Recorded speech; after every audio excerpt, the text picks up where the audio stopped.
Without further ado, you know him as the voice of Peter Parker in Spider-Man Into the Spider-Verse, and you may have seen him in our showing of Safety Not Guaranteed earlier this month. But you know him best as the lovable man-child Nick Miller from the show New Girl. We'd like to give a big welcome to Jake Johnson. Sorry, I popped up too early. It was just a little teaser for everyone. Yeah, I just felt weird sitting here. I was like, I'll just join, and then I realized I interrupted, so my apologies. I don't know if you can see the chat, but everyone is blowing up. Everyone loves you, dude. Well, I'm excited. I hope you guys all have questions. I want to hear them all. Well, first of all, how is your night going? Good. As you know, I had some issues with Zoom. We finally cracked that code. You guys were right. I just started a new account. And so I'm now excited to be doing this from a computer rather than my phone. I feel a little less insane. Awesome. Wow, I'm just looking at the chat. People are going crazy for you. Good. Are you looking at them? Enjoying them? Well, I was trying to look at you. You were talking to me. Oh, okay, sorry. All right, we'll get started. So, all right, so we're going to start off the night. We're just going to do a couple icebreakers with a quick, or not an icebreaker, but break the ice with lightning round questions. So It's going to be a bunch of random questions that we pre-selected. I hope you're ready. I'm ready. Sounds good. Yeah, and then we're going to have like a minute and a half for the whole thing or each question? For the whole thing, we'll just go by question, and you try to answer them as fast or as slow as you want. It sounds fair. Perfect. All right, ready, set, go. What is your favorite type of cookie? Give me cookie, got you cookie, chocolate chip. All-time favorite TV show or movie? Cheers. If you could describe yourself as being a fruit, what would you be? Banana. Let me add why. I have no idea. This is the first thing that pops in my head. Just say banana. Next one. What is your favorite song at the moment? My favorite song at the moment. Man, I've been listening to a lot. That's too hard. Spotify changed the game for me.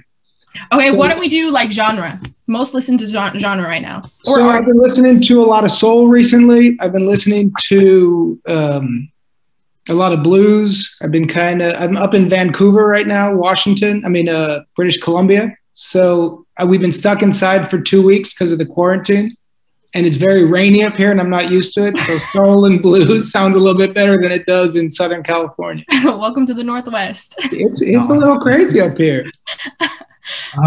What is your favorite quarantine hobby so far? This is a little embarrassing to admit, but I've been doing YouTube yoga with this lady called Adrienne. That sounds great. I saw it in some magazine or internet thing I saw where they mentioned her, and I checked it out, and it was just easy enough where she gives you so many damn compliments when you're doing such basic moves. So she'll be like, sit down, cross your legs. You are doing great. And I'm like, all right, I guess I can do yoga now. Honestly, yoga is such a good way to just wake up in the morning. Especially in this era when you're stuck inside and you can't do what you used to do. Like I like hiking. I like being outdoors. But without it, yoga's been kind of a nice guaranteed physical thing that I could do and kind of slow down a little bit and get off the internet. Wow, nice. Well, you should do the Chloe Ting challenge. Sorry. What is that one? It's another workout video or YouTube channel. It's great. Everyone's doing it. What's her name? Chloe Ting. Chloe Ting. Okay, I'll check out Chloe Ting. Well, the minute did pass, so that means the time is up. But let's talk about that. Your favorite quarantine hobby, is that something you picked up in quarantine or is that something you've just recently got into? Well, I've always been into... doing before. So about 3 or 4 years ago, I can't remember, but I did a movie called The Mummy with Tom Cruise. And one of the requirements of the job that I realized after I signed the contract was that I had to work out with him throughout the entire production. Because he wanted me to do stunts with him at the end, which was about 5 months away. And I didn't really realize what I was getting into. And so when we started the job and I started having to work out with Tom Cruise in a tiny little trailer with him, it kind of blew me away. And I got to meet with all of his, trainers, and we kind of got into this idea of working out. So I've been into working out since, but I get so bored so quickly of working out. I don't understand, going to New Girl and like Max Greenfield, for example. I don't understand CrossFit. I don't understand how you could do one form of working out indefinitely, and what you're excited about is besting your personal bests. I don't care how much weight I can lift over my head at a certain point. So I need, like, every 4 or 5 months, a whole new workout regime that I can get excited about, get really into, and then there'll be a day where I hate it and I never do it again. So in this era, it's been the yoga with Adrian, but it'll be another one, and then I'll get all into that. And then one day I'll realize I'm sitting on my floor in my basement doing yoga to a video, and I'll get embarrassed to never do it again. Who knows? Pretty soon it might be yoga with Chloe Tang. You said it, man. I'll check her out. All right. Well, moving on. We actually, when we advertised this event, we did want some students to actually come up and ask you their questions themselves. I would love it. I believe that we do have one of them in the waiting room right now. If we want to bring up Lauren Slater, and she can ask you your question and introduce herself. What's up, Lauren? Well, where's our girl Lauren Slater? I'm here. It kicked me like out of a second, and it brought me in, and I was like, please no. Not the time for a computer glitch. I was like, are you kidding, Wi-Fi? I was like, I get this close to beating Jake Johnson, and then the Wi-Fi kicks out. I was like, of course. Yeah, so I'm super excited to be here. I actually, fun fact, had to watch a movie, Let's Be Cops, for my crime in the movies class. So that was really cool, because I was like, no way. Like, I love that Jake Johnson's movie is just like assigned for people to watch. I can't believe a professor would assign that movie. That is a shockingly irresponsible thing that human being did. I know.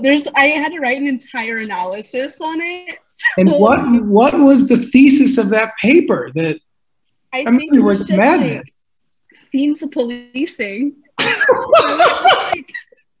I was like, how do I write this analysis? Like, that is brilliant. I'll tell you one thing we did not think about while Damon and I were making that movie, that one day in college, people would be doing a paper on it.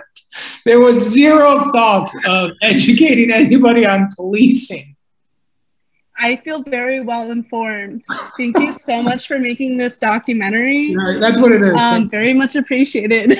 Well, Lauren, I've always seen myself as a professor, so I'm glad that it's finally coming true. I'm glad that I could bring this to your attention, so you know that millions of students in criminal justice are just watching your movie so they can learn. That's good stuff. Yeah, so like they said, I was like selected to ask a question.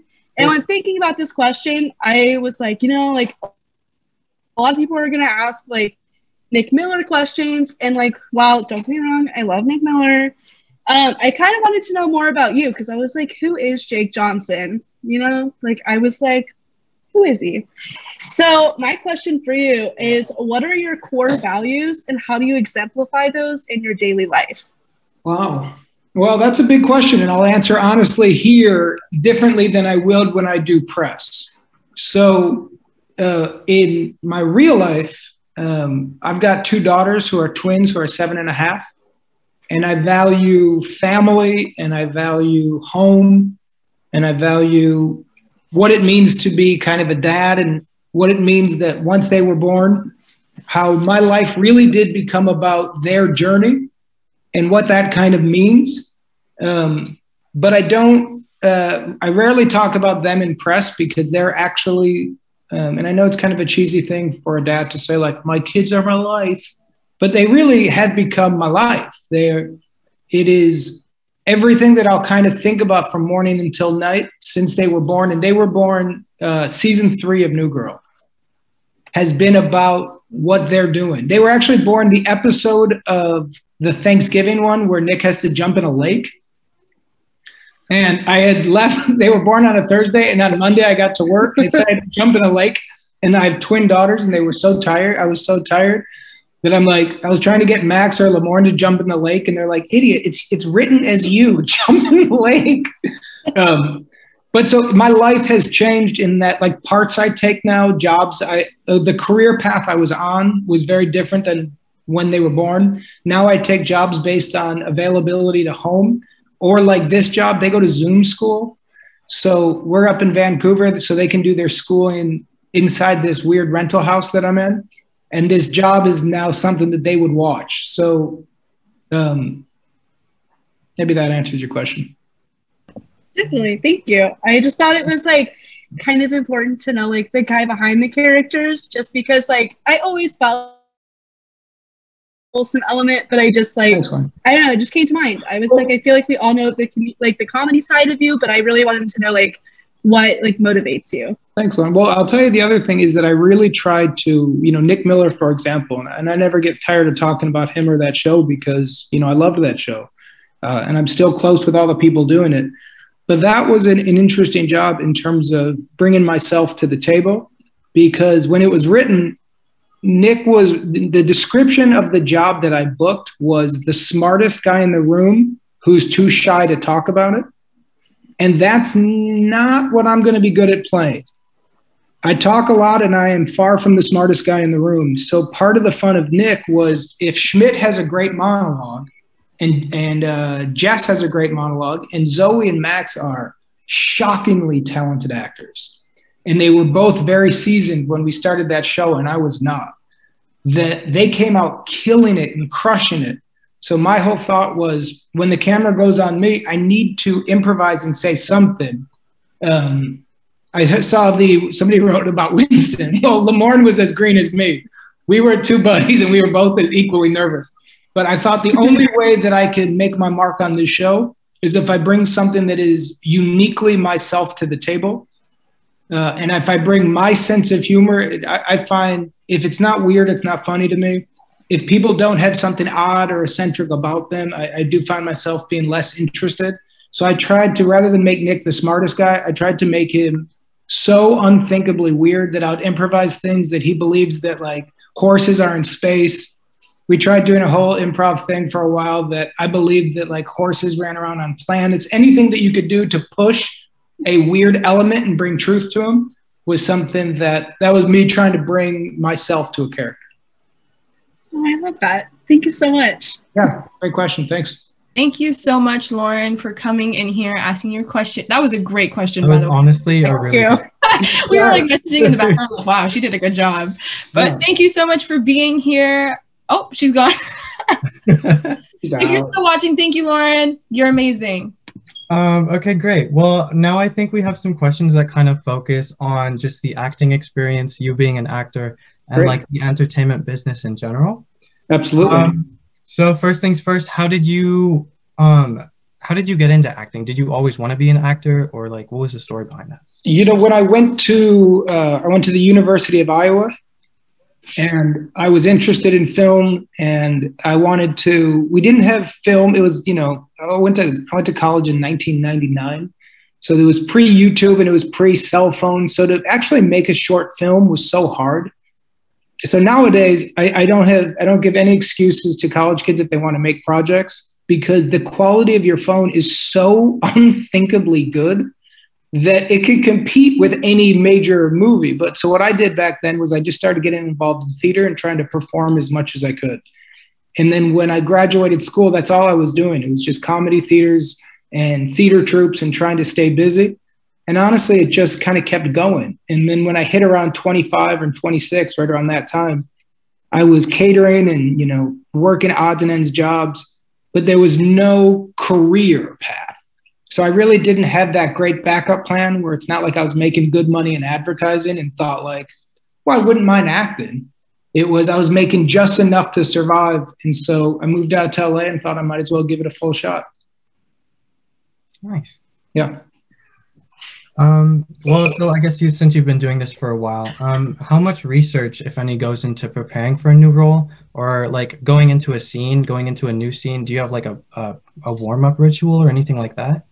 For the ritual, I feel like every production will have a song and there'll be something that mentally gets you into that state, because every project has its own tone. And once you find out what the tone is, it's easier to be part of it. So I'll find some, like I just did a pilot for HBO Max, and it was set in the 70s, and it's really fun.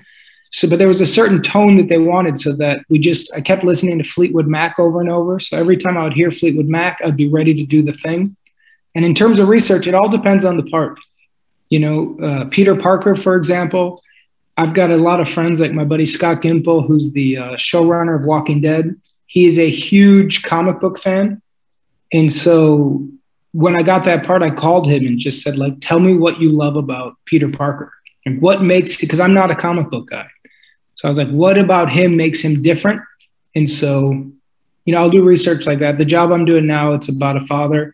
And so the showrunner, it's based off his dad. So I'm picking his brain a lot. Nick Miller, I didn't do very much research. The research was really trying to form friendships with the cast, because like Zoe and I really cared about Nick and Jess. We would text each other about them a lot. And there was a connection we wanted there. Max and I just became Nick and Schmidt while we were hanging out. Lamorne and I feel like old friends who grew up together. So there was a very easy kind of bond. So would you say that Nick really represents who you are in general? Like who character are really watching you? No, but I don't mean that harsh. I just mean it because it's a tough question, because people will say like, wow, you really seem like that person. His comedic timing and his rhythm is mine. But the scenarios written, we never improvised what was going to happen in an episode. So every decision he makes in his life was written by somebody else. The word that I would say while I was doing those decisions, I would improvise a lot of those. Okay. So in my life, I make my own decisions, obviously. It would be great to have a writing staff, especially when I'm sitting around doing like yoga on the YouTube. I feel like the biggest goober on planet Earth. I wish somebody wrote me a better scene. But no, so there's similarities. The reason that I feel the most connected to Nick Miller and he has the most of my tone is I did it for 7 years. And we were there we did 150 episodes. I got that job when I was 32. It was my first job that got me to like quit my day jobs. Wow. It was like that for me will always be. That was the first real one. It was the one that counted. A real sentimental role. You know, it's funny. I'll love that show, those people, and that character as long as I'm on planet Earth. That will be the one for me that it always goes back to. Right. And just to inform you guys, you're not in New Girl. You've also been in 21 Jump Street, right. Jurassic World. You've been kind of all over the place. Yeah, I'm trying to stay busy. Right. And sorry, but you talked about not really having a problem with this before, but is there a role or genre you want to like venture into, explore, maybe horror? That's interesting. Do you like horror? Is that why? That's the first thing that popped in my head, but I love horror action, but you've been in action. You know, I almost did horror. Dave Franco had a movie that I almost did with him. I like him a lot. I know he's starting to direct horror. I find it interesting. There's just something about the genre. I don't watch horror movies. Like, I don't like roller coasters. I don't like horror movies. I don't get it. Like, I would never put my hand on something really hot to feel if it burns. Like, I trust stuff. If somebody says this movie's really scary, I'm not going to watch it. So I have a hard time getting myself to do a movie that I wouldn't want to sit down and watch. So like a movie like The Shining or Get Out, to me, that's different. If there's a script that is so good that it kind of transcends the genre, then I would do anything. But a lot of times horror, the premise will be like, two people go to a cabin and then a demonic force comes. I'm like, get out of here. Not always. You are stereotyping horror movies. I am. No, you know what? I'm stereotyping the ones I've done. Because there'll be a lot where it'll be like, and then I actually think about the production days where it's like, my character, Chad, 40s on a boat covered in blood. I'm like, I don't want to be on a boat covered in jelly that looks like blood all night. That's a pass, man.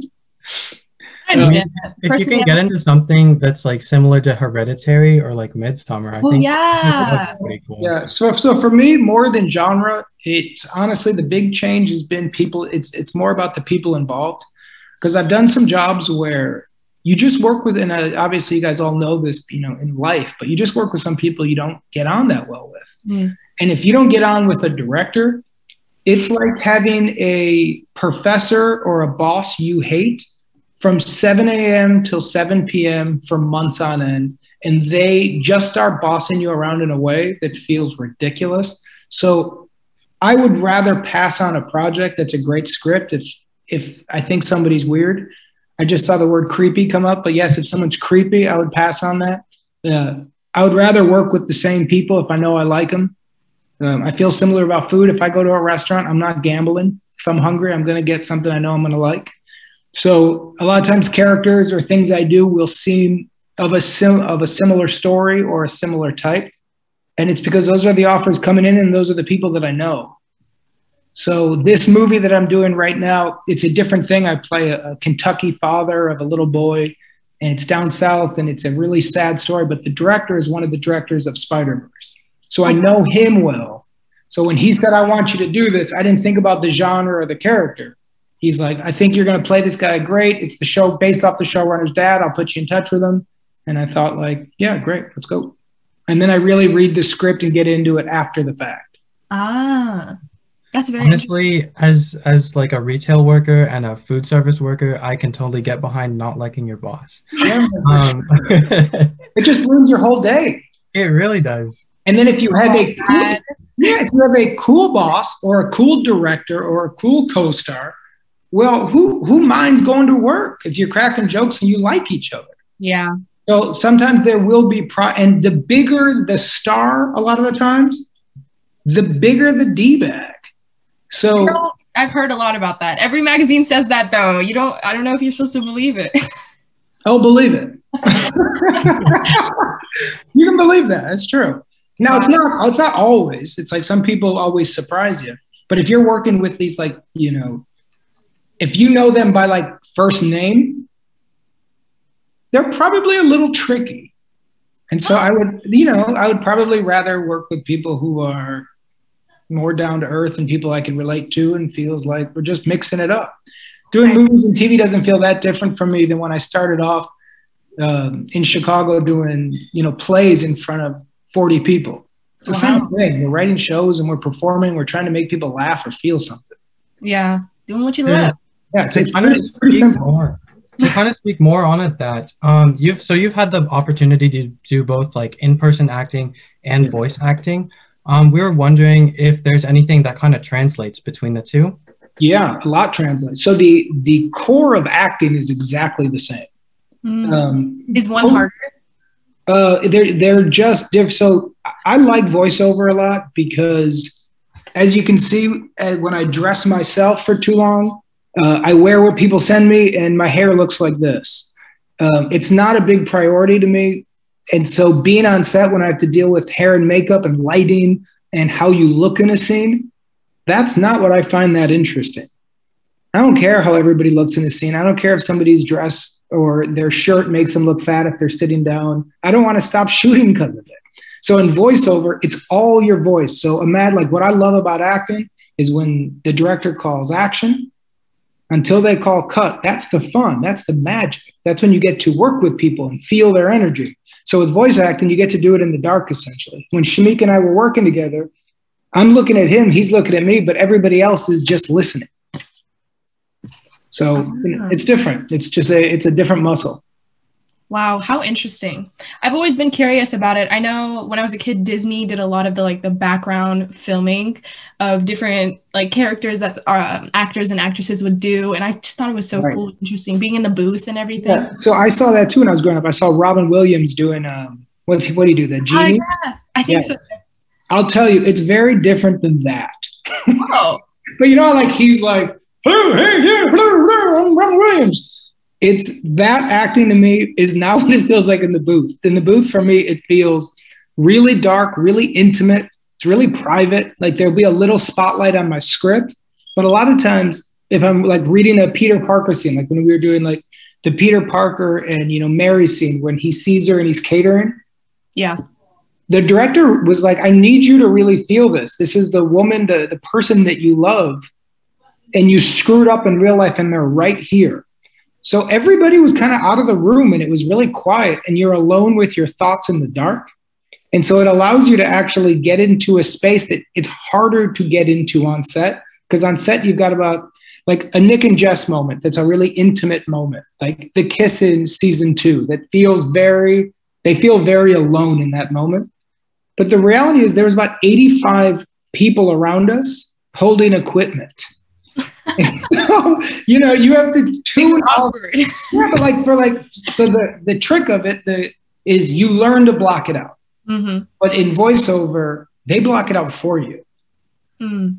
So that feels different. Wow, that sounds like actually very cool experience. Yeah, I love it. I'm not an actor, but would love to try that. Yeah, that's cool. It's cool. But so thank you so much for sharing. That was lots of details, and I loved hearing every bit of it. But we are going to be bringing up our second student at the moment. I believe she or he will be up in just a second. I believe it's going to be Griffin who's coming up. Yes. What's up, Griffin? Hey, Griffin. Nice to meet you. I'm so happy. I'm so happy. I just started watching New Girl over the summer. I'd always heard about Nick Miller. I didn't really know a lot about the show, but once we got home and we got sent home, I was just like, what's this New Girl show really about? Ended up becoming Nick Miller over the summer. You did. Every single day I woke up and I felt myself doing the moonwalk. I'd FaceTime my friends, making weird jokes. Amazing. Kind of slowly became that character. And I'm a big fan of Spider-Verse. I love it. I like your style on that wall. What's going on back there? Yeah, it's all my favorite movies and albums at the moment. I have to buy more. I ran out.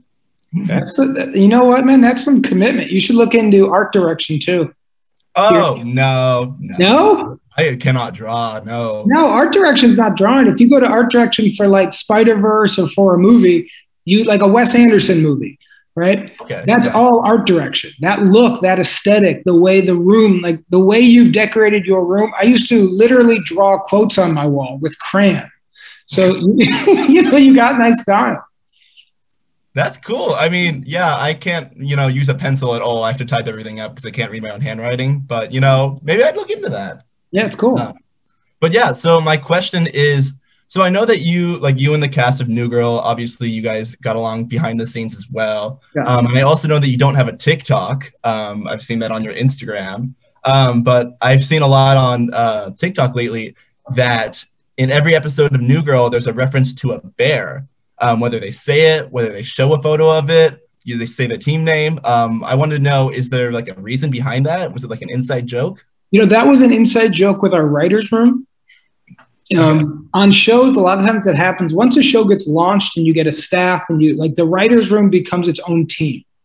They're together all the time. They end up finding their own stuff really funny. The cast becomes its own team, and then the crew becomes its own team. And the best is when you're there long enough that eventually you start realizing that you're involved in somebody else's inside joke.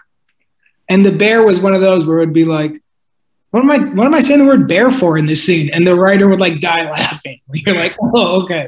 I knew it didn't make sense, but yeah, that was just one of their kind of gags. But what I believe makes TV, when it works, what makes it work is, and when you talk about the relationship with the cast, is you get so inside of each other's personalities that the show feels that kind of intimacy. And the writers had that too. There would be certain scripts for that show that were just so perfectly written for the characters that we would get as hard of a laugh at the table read as we would when we were shooting it.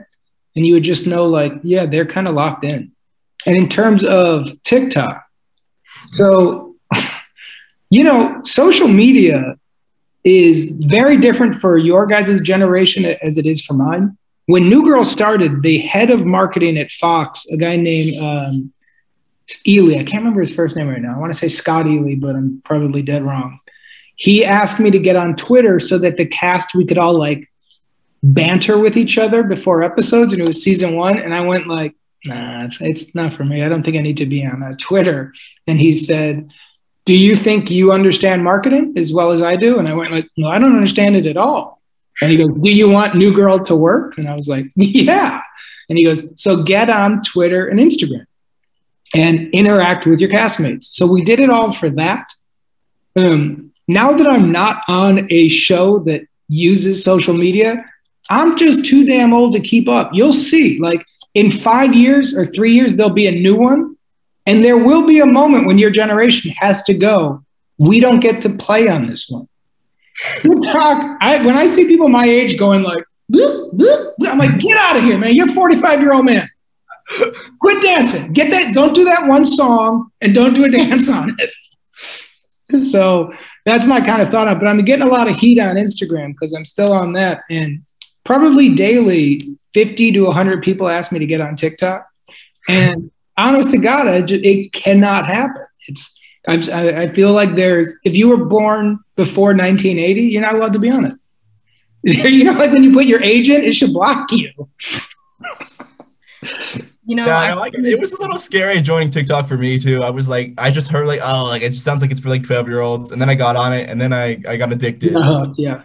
The other thing is I do feel with social media, and it's happening with entertainment, everything is going more short form. Like big comedy these days is somebody going like, and then a song plays, and I'm like, man, if I would have known that was the game, I wouldn't have got into this business. I like long form. How about like a long scene rather than like a 40-second dance? But, you know, I think pretty soon people are going to go back and look at TikTok and be like, man, remember how good it used to be? Now we do like 2-minute video or 2-second videos. Fine, yeah, all that trash. So no, I'm out. I'm not going on it. Okay. Oh gosh, I'm really cracking up back here. Griffin, thank you so much for being here. I would just like to say before you leave, Devin, don't kick him out. You are popping in the chat. I think people want to marry you. Yeah, everyone. Oh, really? They seem like there's some fans for you, Griff. So yeah, people are asking for wedding dates. Like, marry you, I would throw in your Instagram real quick. You know, shoot a shot version. Go ahead. Thank you so much, Griffin, for being just threw here. it in the chat for everyone. Yeah, thank you for the answer, though. It was very thoughtful.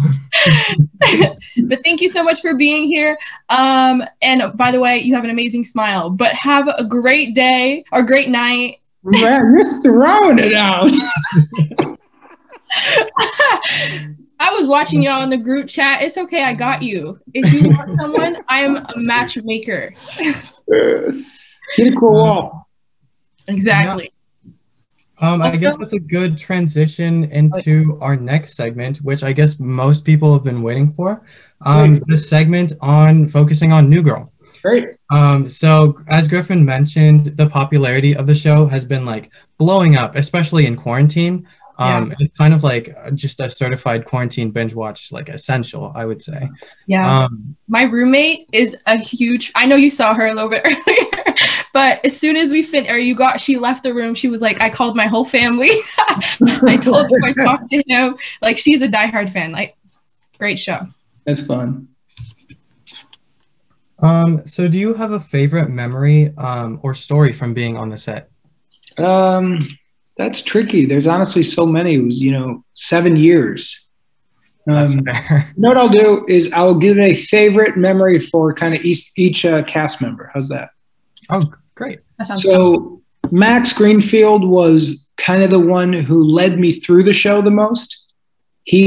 By the time we auditioned for that one, we auditioned together. He had been in like 15 pilots for TV shows or tested 15 times. He was way more seasoned. He understood the business a lot more. And we realized pretty quickly that they liked him for Schmidt and me for Nick. So we became like, brothers almost, like cousins, right from the start, where we knew we had each other's back. And then as the show kind of got going, he would do this thing that, he was doing it because it's him, but also because it was the character. But he wouldn't leave me alone in between takes. He would just be in my trailer.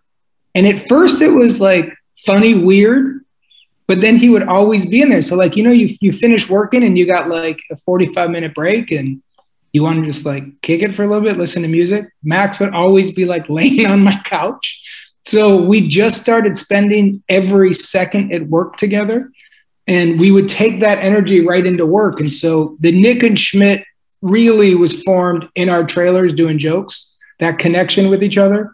And I will say about half the times that we kissed, he improvised. Those would not be in the scripts. A lot of times he knew that I don't need to be in real life. I don't need to be touched that often unless you're like my wife or my kids. I'm not one of those like men who like hug all their friends when they say goodbye at a bar. I don't need I don't need someone to rub my back at the end of a night. Just like a wave is good. And once Max realized that I didn't love extra touching, every time we were in a scene together, you'll watch, he'll put his like hand on my leg or on my shoulder. Or if he's leaving a scene and I'm on camera this way and he's walking by, he'll give me a hug for no reason. And a lot of it got cut out, but it became an inside joke with like he, myself, and the crew, because they would know like Max is going to find a time to try to touch Jake and Jake's not going to like it. Lamorne, when he was auditioning, I had seen him in a Bud Light commercial. And he was so funny in it. And he just reminded me of like people I knew in Chicago and people I'd kind of grown up with. He had that same comedic rhythm that I knew. I felt like I knew Lamorne. And so when he auditioned, I thought he was good, but he was really new to the business. So I got his phone number and brought him over to my house, and we rehearsed together in my living room. And I told him about the showrunners and the directors because I really wanted him to get the job. And Zoe was kind of everybody's boss, which is not really seen on the show, but she really was. She was the executive producer and she was the boss.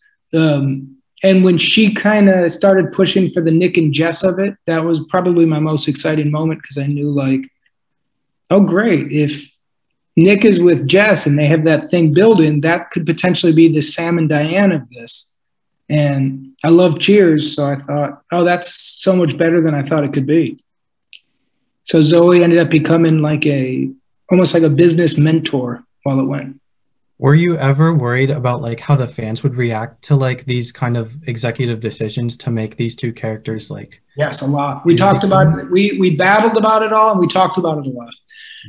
Zoe and I loved the Nick and Jess story, and we always wanted it to be the end, like the kind of end goal for them too. But neither of us really loved the idea of them dating during the show. So we loved the idea of them really liking each other and having that tension. And then when they dated season 3, we kind of wondered like, how do they break them up but keep this show going? Oh, here's an interesting story. So season 3 started and Liz Merriweather, the showrunner, was looking to break us up sooner because she felt like they got together, but we want to go back to the tension of can they get together? And then the artist formerly known as Prince contacted Fox and said that he wanted to be on New Girl, but only if he could be part of getting Nick and Jess together, because he personally watched the show in his tour van and he liked Nick and Jess. And when we met, he would only call me Nick. So like when he came to the big episode, he was there. I'm like sitting downstairs and everyone's whispering like, Prince is coming, Prince is upstairs. I'm like, yeah, I'm ready. I had to do a scene with him. I'm like, let's go. I'm dying to meet him. He walks down with 7 people. They're all dressed in all purple. They walk single file and they get down. He stands about 15 feet from Zoe and I, like he's the king. And then like somebody like gives Zoe a nod like this, and Zoe walks over and she and Prince talk. And then he says, I would like to meet Nick now. And I was like, oh, that is iconic. I walked over and I was like, hello, Prince. He's like, hello, Nick. And then, we like sat and talked. And he was like really normal and funny. And he just really liked the show. And I was like, thanks for doing this. And he's like, yeah, I like it. It's a fun show. Wow. Like, yeah, thanks. I'm actually very excited for you. I know this happened a while ago, but like, wow. It was crazy. There was a few moments on that show that were just, really weird. And that was really one of them. Other things like Taylor Swift being there. I'm not a huge Taylor Swift fan, but I know the power of Taylor Swift. And all of a sudden seeing like getting in the hair and makeup trailer, because a lot of times in that show, I wouldn't read the script before I would get there. I liked it to be barely memorized in my head, so I had to truly react. So I didn't even know Taylor Swift was going to be there that day. Wow, what is All of a sudden, I'm like, who's the blonde lady in hair and makeup? And I'm like, oh, that's Taylor Swift. So that show had so many of those cameos that you would just kind of shake your head and be like, all right, let's act normal about this one. Wow, how cool. First off, do you listen to Taylor Swift? Are you a fan? Honestly, my daughters are so into Ariana Grande that she's become the one. Like, Katy Perry had a moment in our house. Taylor Swift had a moment in our house, but they watch some show that Ariana Grande had, some Disney show she was on where she has this terrible voice in it. She talks like a Nickelodeon. Nickelodeon. Yes, yeah. That's insane. That's some trash to a whole nother level. And I'm saying it, I don't care. It's terrible. It's terrible. I'm personally offended. That was my childhood. No, yeah, same. My mom loves doing that voice just randomly. Well, it's the voice is so wild. It's a regular show, and then she's talking, and I'm like, what is this choice that was allowed? And because of that, we got into her music, and she's a killer. She is. I started listening to the lines she's writing, and I'm like, all right, I kind of get what she's doing. I'm like, yeah, she's pretty good. So she's kind of been the big thing around our house lately. Wow, your daughters have taste, but we'll ignore the Victorious comment for now. Okay, fair enough. Dylan, if you want to move us on. Well, is there any chance of a New Girl reunion down the line? Or is that something you can tell? Yes. Yeah, I mean, possibly. It's really not up to us. So, the fans will ask a lot about it. New Girl's owned by Fox. So we didn't quit. They fired us. Oh. So, but just like everybody uses like cool terms like canceled or creatively moving on. That was a job that we had that we all liked having. And then we got a call that they fired us. And we got fired at the end of season 6. And Zoe and I wrote the president, Dana Walden of 20th Century Fox, and said, you guys might not feel the fan base because they're younger and they're not watching Fox Tuesdays at 8 p.m. But they're watching this show. And if we just end now, it's such a disrespect for the people who have watched 140 episodes. Like season 6, I think, ended where like Zoe and I kiss in an elevator, but it's really it's up in the air. And I'm like, can we please have some sort of ending for people who cared about the show and valued it? And so we had to sign contracts agreeing to it, but they gave us 8 episodes, which is really an odd number. It's always 13 or 22. So we did an 8 episode last season just to end it. So if they decide to do more, we would all do more. And then I saw something here and I forgot to bring up Megan Fox. I see the comments about Megan Fox. Megan Fox was awesome to work with. And I was really shocked how cool she was because she's Megan Fox. So I assumed Megan Fox was going to be like really in her own space, come late, come in, do her lines, be really bored, blah, blah, blah.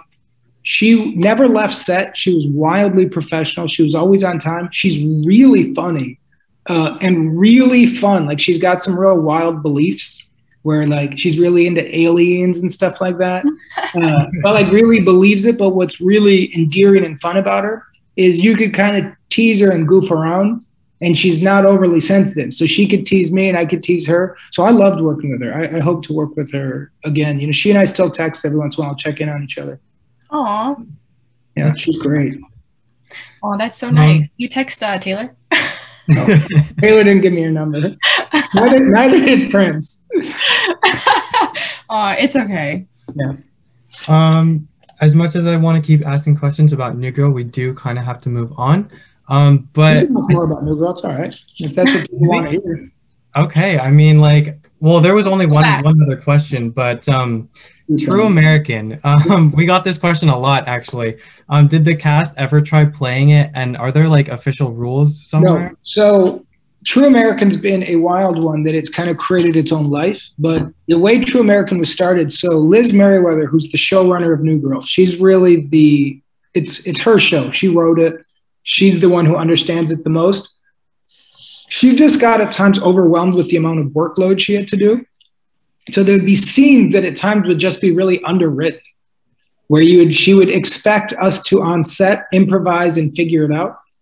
And True American was one of those that the game was never overly thought out. So we were making stuff up as we go. Like when you see us chugging beers at certain points or how we're like jumping off couches, it's just because we were there and somebody said like, Lamorne, jump off that couch. Hannah, throw that pillow. And then in that shot it happened and they made it seem like it was a game after the fact.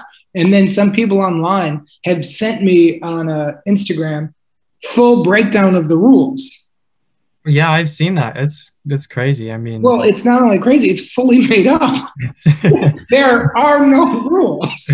The game simply cannot work. So people are like, yeah, it was cool, man. Like I was in college, we all used to play True American. I'm like, you didn't play True American. You played a game near True American, but there's no rules. We just screamed nonsense.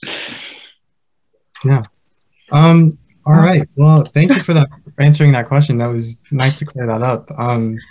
If we wanted to bring the third student question, bring them up. I think that's Elle. She should be in the waiting room right now. Sorry, I'm not familiar with True American. Is that something that True American? No, True American in the show is a drinking game that the characters. Oh, got you. And I think they do it maybe 4 episodes total. But every time we did it, it would be all new made up stuff. Like do a chant, and then from that chant, you all have to drink, and then you would say like, you know. But a lot of that stuff, even like the one FDR, I keep seeing people saying something about that FDR 1, 2, 3, blah blah blah. I don't remember what it was. I think Zoe just yelled that. Like I think she just said it, and then we all. Then somebody said, yeah, FDR, JFK. I think it was quite literally. It rhymed a little, so we just did that, and then people will make up rules to it. Very cool. Very interesting. Okay. But thank you so much for answering those questions. Right now we have another student. Hello. Hi. Do you want to introduce yourself? I'm Elle. It says Marielle, but I just go by Elle. What's up, Elle? Oh my gosh. This is super embarrassing, but I told my friends, I was like, if Jake Johnson says, hi, Elle, I would be so starstruck. And you said, what's up, Elle? So anyway, I told myself, and I told Dylan and the guy who's in charge of sub, the other guy, I told them I was going to be a cool cucumber, but I'm just not. I think you're being a cool cucumber. You're really keeping it together. I don't think I am. That's okay. My roommates and we're having a new girl themed night. So I'm in my Jess costume right now. Oh, nice. I see the stripes. That feels very Yes, the stripes. I have a skirt and flats. I actually toned it down for this. Yeah. Because like I have my glasses, I took them off. And anyway. Okay. They're all yelling at me. Okay. What characters are they? What characters are your roommates? Well, my boyfriend is one of them. He's dressed as Nick, actually.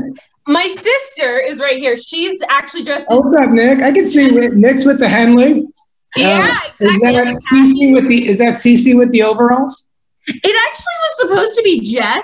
We had this idea that I was like classic Jess, and then she was arts and crafts Jess. Yeah, for sure. And then my other roommate, she was Principal Day. She has a red blazer on. Oh my God.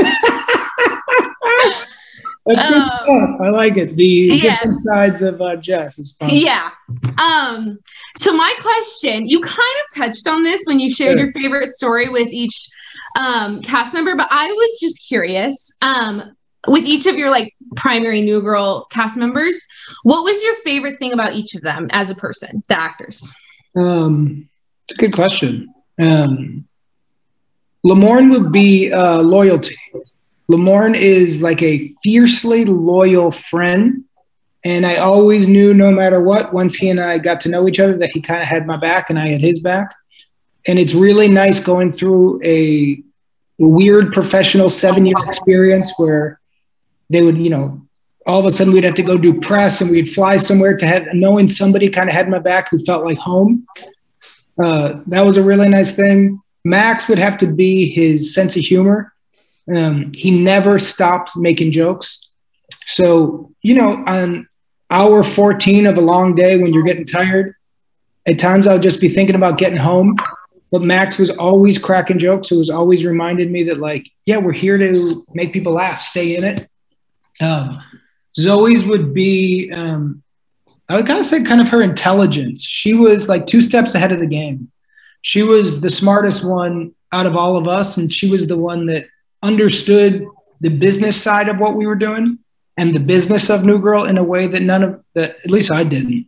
And she was open to talking about it. And back then I didn't think in terms of business. I just thought like, hey, I'm lucky, man. I get to be on camera. This is fun.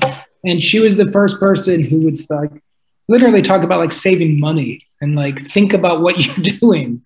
Hannah Simone, what's her best quality? I like Hannah a lot. Hannah and I probably text the most still to this day. I don't know what Hannah's just kind of like a buddy. And Damian Wayans Jr. is that he's insane. And he's really wild. Like whenever he left our show, I would always try to get him back on because I loved having that wild energy on set. He was it was very hard to control for the directors. He was just very wild. His whole goal was to make other castmates laugh. So he would risk looking less professional to get us to laugh. And somebody who can make me laugh, those are my favorite people. So yeah, that's probably it. That's super cool. I loved hearing that. Okay, this is a confession. I just started watching New Girl a couple months ago and I like binged the whole thing. And I still haven't watched, like today, I'm on the last half of the last episode. I know. Oh, cool. I know. I'm like, no, but I'm literally on the last. Okay. But so okay. I'll give you some trivia then. So in the last season, in the middle of an episode, Nick starts wearing a cast. So you should be right around there. On his arm, right? On my arm. Yeah. That's because there was a scene, I think in the final episode, with Dermot Mulroney where he and I wrestle in a hallway for Jess. And my hand bumped against a wall and I cracked a bone in my hand in the middle of it. So it was real? It was real. So I had to leave set, get a cast put on, and we had to do the rest of the thing as if it was planned that my character was going to do the rest of this episode with the cast on. That's awesome. Yeah. I mean, not awesome. Sorry. I'm sorry that you were injured. I'm okay. It's a fun tidbit of trivia. Yeah, it's interesting. It's fun. Yes. Interesting to hear. All right, Elle. Thank you so much for asking. Thank you guys. You were amazing. Have a wonderful night.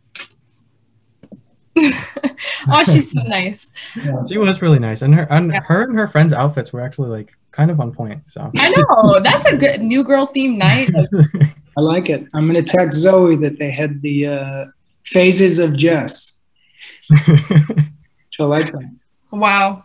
All right. So Jake, we're going to go into our last rounds. This is going to be an Instagram deep dive. Great. If you are all, if you guys have watched Hot Ones on YouTube, you know that they do this segment on their show for whatever actor, actress, celebrity that's on it, just to see some funny pictures, get into them, have these pictures explained.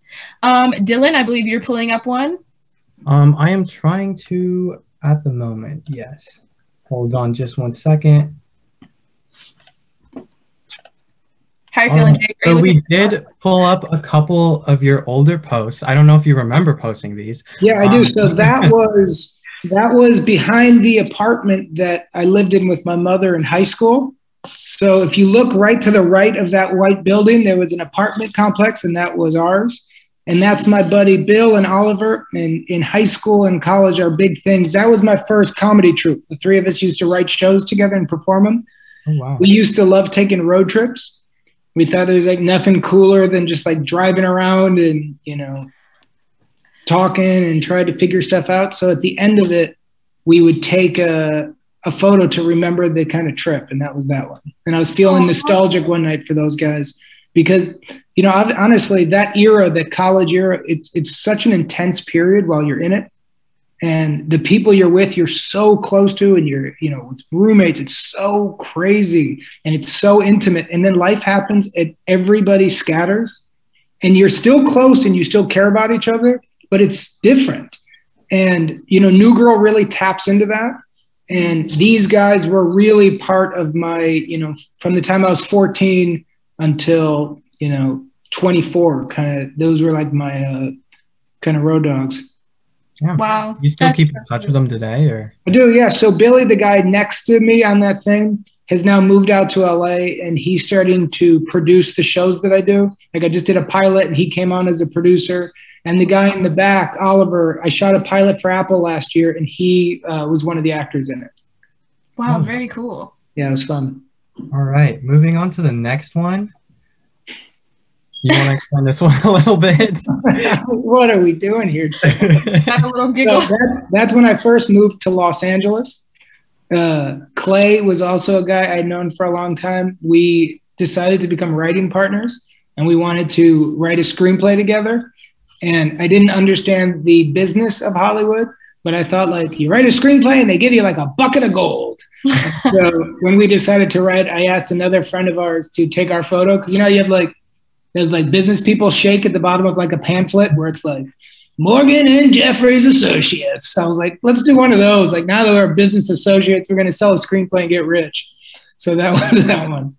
And I think I read somewhere that this was actually the inspiration for your character Lowry on Jurassic World. Is that true? It was. That's 100% right. So Clay also knew Colin Trevorrow. We were all in a similar group of friends in those early LA days.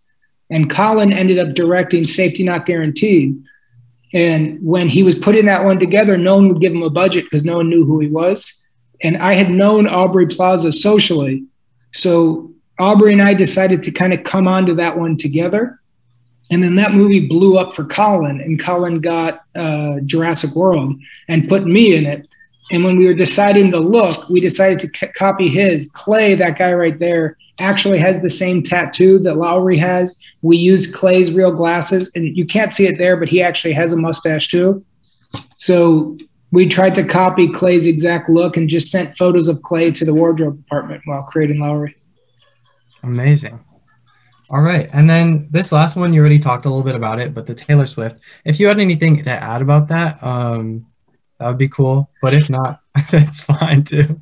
Yeah, you know, honestly, I don't have much with Taylor. She was really nice. She was really professional. And, you know, those moments are always really funny for Max and I, because when Max would get a little starstruck or nervous, he's like a kid who gets too much sugar.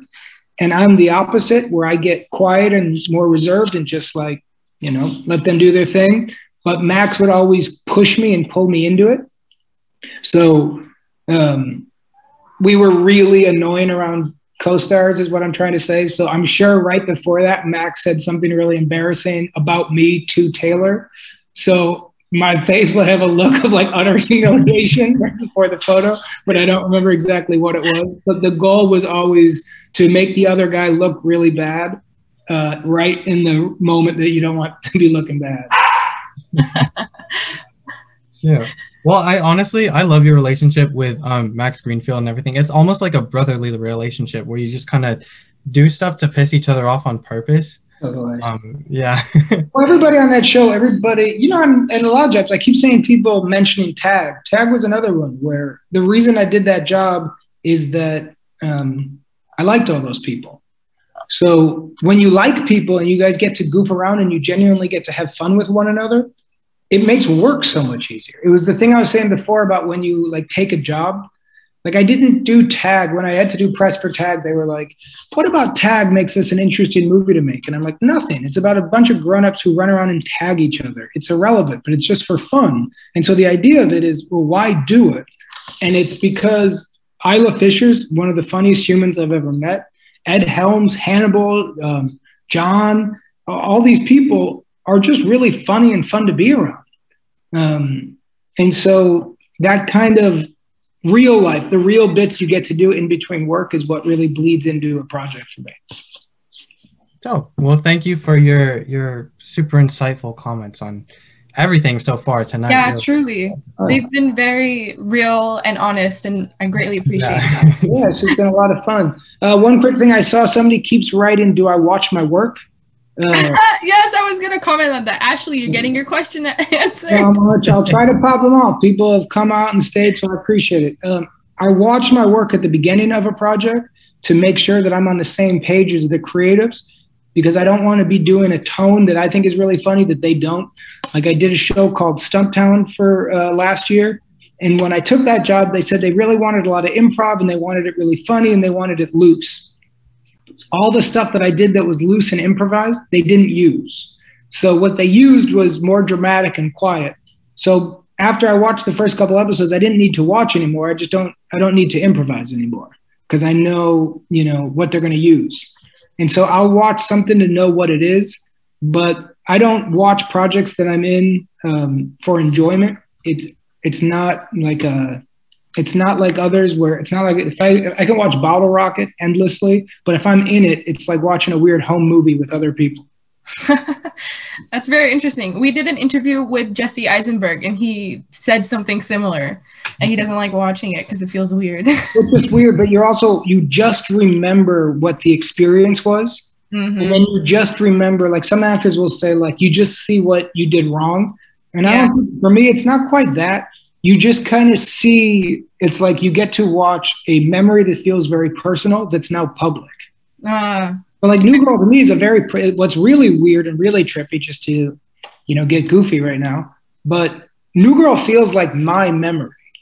So the fact that people talk about it and know it and feel intimate about it, my first instinct is always, how do you know?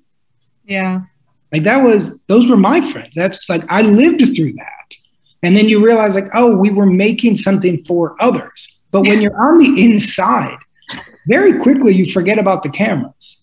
Right. And what you're really doing is, this new pilot I did, one of the members of the crew walked up and said, what was your favorite Nick Miller joke? And I said, I don't know what the jokes that made it on TV. I don't know. Like I remember making a million jokes and I know the tone, but I don't know what they finally picked. I've probably watched under half the episodes. Wow. It's not funny, it's in it. I know. I just find it very interesting. You put all that time and work in, and then just how it feels weird to really watch it and all that. Well, it's different. I don't get to the way fans will talk about it and the experience they have watching it. That's the joy of it. Yeah. Because I don't get that joy watching it. Right. I just don't. When I see it, I'm like, oh yeah, like I'll be like, oh my God. Like, or I'll think about like Lamorne. If I watch season 1, he looked like a kid. Wow. Oh my God, look at Lamorne. Or I'll remember personally, like if I'm watching season 3, I'm just thinking about how tired I was because my kids were born. Mm-hmm. And I'll be like, oh my God, I don't even remember being there for that. Like on Netflix, it'll pop up sometimes. I keep seeing Tran. I loved Tran. Tran was actually my idea. I pitched Liz Merriweather a storyline that I thought it'd be really fun if Nick had a secret friendship with somebody at the park who Nick thought they were really close and they were best friends. And then it was revealed by Schmidt that the other guy has never talked back to Nick. Because I was really trying to establish that Nick was a little crazy. Like I really like the Nick storyline about future Nick, where Nick sees himself in the future. And if you actually watch that show and break it down, it makes no sense that Nick believes he met himself in the future and got advice, because nobody else in the show is doing that.